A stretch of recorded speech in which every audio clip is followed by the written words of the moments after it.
Hey teachers, how are you doing? Today we're going to talk about just the power of flexible seating. What many don't realize, flexible seating has been around since the 60s and 70s. It just recently just became a thing where now we're implementing different things and now we're measuring mental health and seeing how all the things and even does it work? Hopefully you'll find out.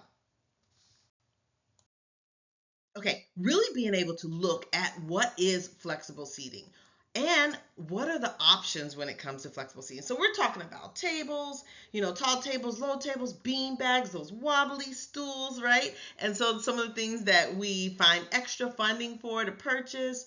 It really in thinking about how do we encourage student empowerment, right? To give students the choice to where they have autonomy over seating. And another thing, it lets people know that you are coming into a creative, dynamic environment that is truly student centered.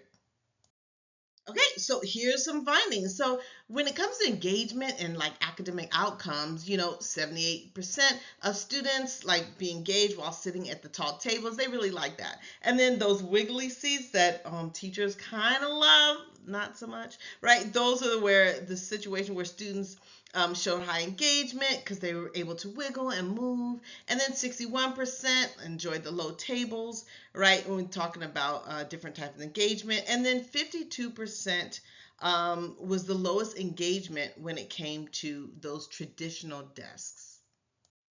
All right, here are some of the physical and mental health benefits. So, what we're saying is sometimes students have better posture, right? It can promote better posture, increase alertness when students can actually wiggle, get some oxygen flowing to their brain, and then, of course, it's a sensory support.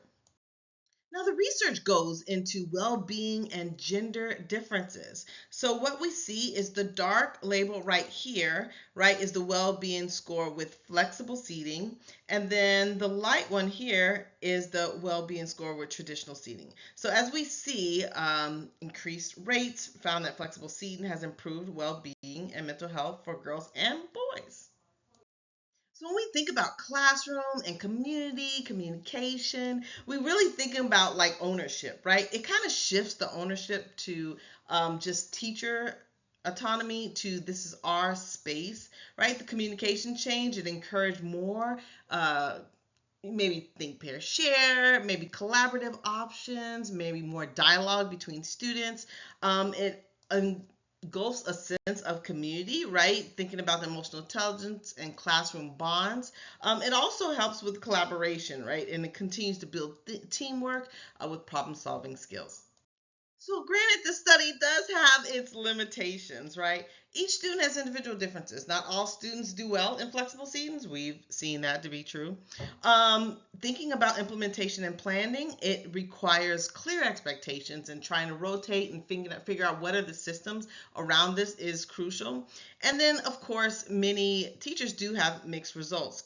Some teachers say it's inconsistent, especially the impact on academic performance. So here are your key takeaways. Thinking about what do we need to do or what do we want to do? What do we want to try, right? Thinking about the engagement benefits. How does it increase student engagement? The health advantages. How does it help students kind of get the wiggles out and help with mental health with collaboration, conversations? And then the individual variation, right? This does not work for everybody, but flexible seating can work for your group if it's facilitated correctly. I want you to take a look at some of the references, right? Really looking at flexible classroom seating and the well being of classroom seating, academic performance within elementary classroom, thinking about classroom management strategies around flexible seating. So, and here is this one that I thought was kind of cool, which is like the benefits of specialized seating. I wanted to ask, what were your thoughts? What is your experience? Have you tried flexible seating in the classroom? Any challenges? I have went into multiple classrooms where there are a little challenges with who gets what seating and when, right? Being able to have a systematic approach to that. I do want to know what your challenges that you face. How have you been able to adapt to flexible seating? With meeting your students with diverse needs. So I hope these tips help. This is our teaching conversation. Let me know in the chat or in the DM if you need anything for me to help. Talk to you later. Bye.